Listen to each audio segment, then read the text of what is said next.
Today, I wanted to share something about my purpose, my why.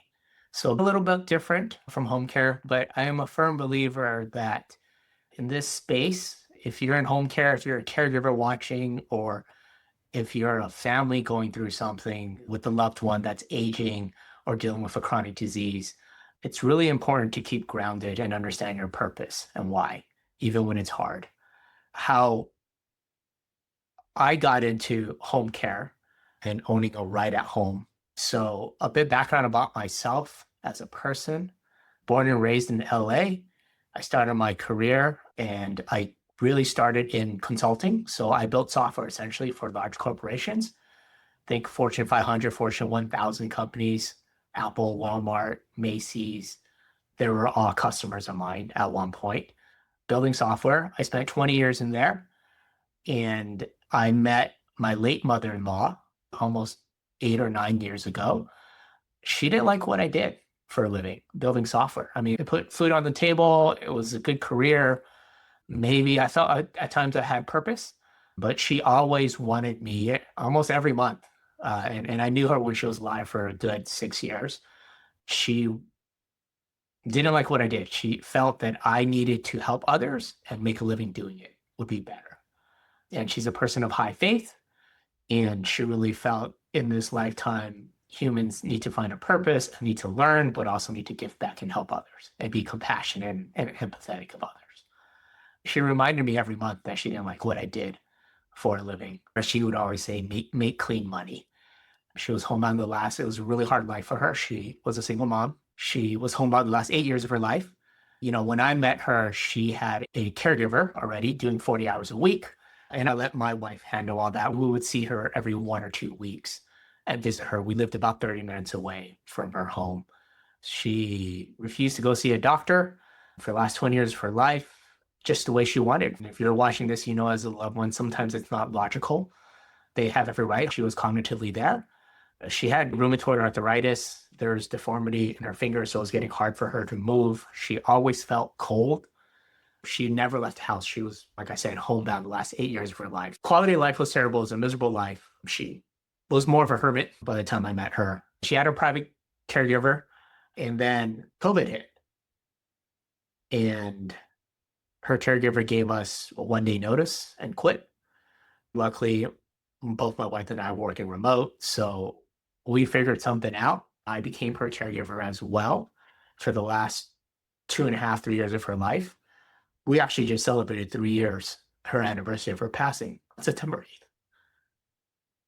It was hard taking care of her. Everyone's in aging is, we don't talk about it enough. We don't talk about it enough. We don't prepare enough. And that's one of the reasons why I'm doing what I'm doing now in home care. We figured out a schedule, my wife and I, to take care of her more or less on the weekends. We would spend the whole weekends, the first, I'd say, year and a half of COVID with her, prepping her for the week because we couldn't be there all the time. Maybe one weeknight we would show up to help her. She survived. She adjusted. She had really minimal needs. I understand what people are going through, particularly family caregivers. It's really hard. You know, the emotional toll, the ups and downs. Mom would call us randomly or leave 4 or 5 voicemails throughout the day wanting something or demanding something, and you kind of have to move your schedule or trying to figure it out. Some things you don't feel are very logical, the decision making. And again, she was 100% cognitively there.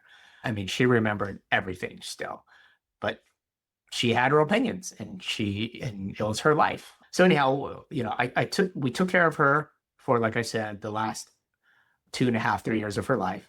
One day, I still remember vividly, she would do this where every few months she would become bedridden and feel sick. And then almost within a few days, she always gets up. So remember this was before Labor Day. Again, this was 3 years ago.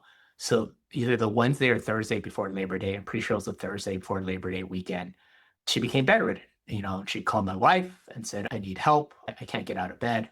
So my wife and I rushed over and we helped her. And we thought it was just going to be one of those cases. By this time, we had a young daughter. So there were some complications around that, of course, right, in terms of childcare. And so a lot of times my wife would go over too, and while I watch her daughter. And we thought, it's just another thing where a few days and she's going to bounce back up out of bed. She was only 72, so a very young age. And then as it crept into Labor Day weekend, I remember my wife was setting her up. We had sometimes our frustrations, right? Because we warned her, well in advance that, hey, we need another caregiver. We can't do this long term because of just juggling career and our kid, childcare. So essentially, that happened on Wednesday and Thursday, like I said. And then I was at work, I remember working remotely, and I get a call. My wife had ran over that pretty much was going every day, right? Because she was bed bound. So really just didn't have a night almost caregiving. But my wife took the rest of the days off, right? While she took care of it through the weekend. And we were getting, I remember my wife was getting Depends, adult diapers, because we were getting ready for her just to be incontinent in bed. And then my wife calls me Tuesday morning after a meeting. I remember vividly I had a virtual meeting, and she said she passed away. So I still remember that day because it was just a complete surprise, right? Remember, this all happened within 5 days, 6 days of her getting sick. So she passed away, and we were not prepared for that. Definitely my wife, who it was her best friend, single mom. Anyhow, it's something you just never forget.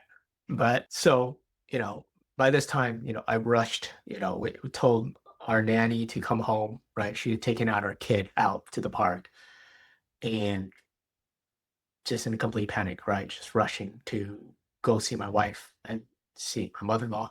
But yeah, so she passed in home. That's exactly what she wanted. And it is something I've seen a lot now that I'm in this space. Elderly people will tend to think, why am I here on this earth? A lot of my friends are passing or family, or I've met families or elderly that have outlived some of their kids.